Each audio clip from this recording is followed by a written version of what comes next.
আসসালামু আলাইকুম। সুপ্রিয় শিক্ষার্থী বন্ধুরা, কি অবস্থা? আমরা কেমন আছি সবাই? আশা করি সবাই ভালো আছি।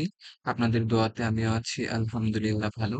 তো আজকে আমরা ৫ টা ওয়ার্ড মিনিং শিখবো যেগুলো বিসিএস পরীক্ষায় সবচাইতে বেশিবার আসে। তো চলেন আমরা শুরু করে দেই। যেমন ১ম ওয়ার্ডটা হচ্ছে obsolete। obsolete মানে হচ্ছে পুরনো বা সেকেলে। মানে অনেক আগের যে বিষয়গুলা ওগুলো বোঝাতে ব্যবহৃত হয় obsolete। সেন্টেন্সটা কি লিখেছে দেখেন, many old traditions are now obsolete। মানে হচ্ছে অনেক পুরাতন ঐতিহ্যই এখন সেকেলে। হ্যাঁ? আগের দিনের যে ঐতিহ্যগুলা এগুলা এখন সেকেলে বা এগুলা এখন আর চলে না, বাজারে চলে না। ঠিক আছে? obsolete মানে কি বললাম? obsolete obsolete মানে সেকেলে বা অচল। এরপর prudent মানে হচ্ছে বিচক্ষণতা। It is always prudent to save money। টাকা সঞ্চয় করা সবসময় বিচক্ষণতা। মানে কেউ যদি টাকা সঞ্চয় করে রাখে তাহলে সেটা একটা বিচক্ষণতার পরিচয়। সো prudent মানে হচ্ছে বিচক্ষণতা। এরপর amiable মানে হচ্ছে সদয়। মানে যার মনের মধ্যে কোনো নির্দয়তার ভাব নাই।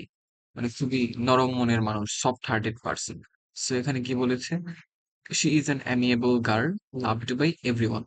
সে হয় একজন সদয় মেয়ে, সদয় মনের মেয়ে, ভালো মনের মেয়ে, loved by everyone, যাকে সবাই ভালোবাসে। Amiable মানে সদয়। আর lucid মানে হচ্ছে উম স্পষ্ট। lucid মানে পরিষ্কার বা স্পষ্ট।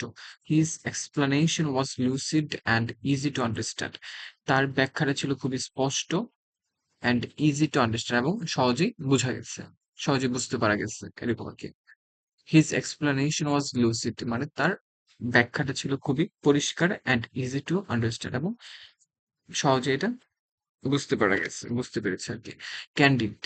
Candid মানে হচ্ছে অকপট, সরল, সৎ এরকম candid। He gave a candid reply to the question।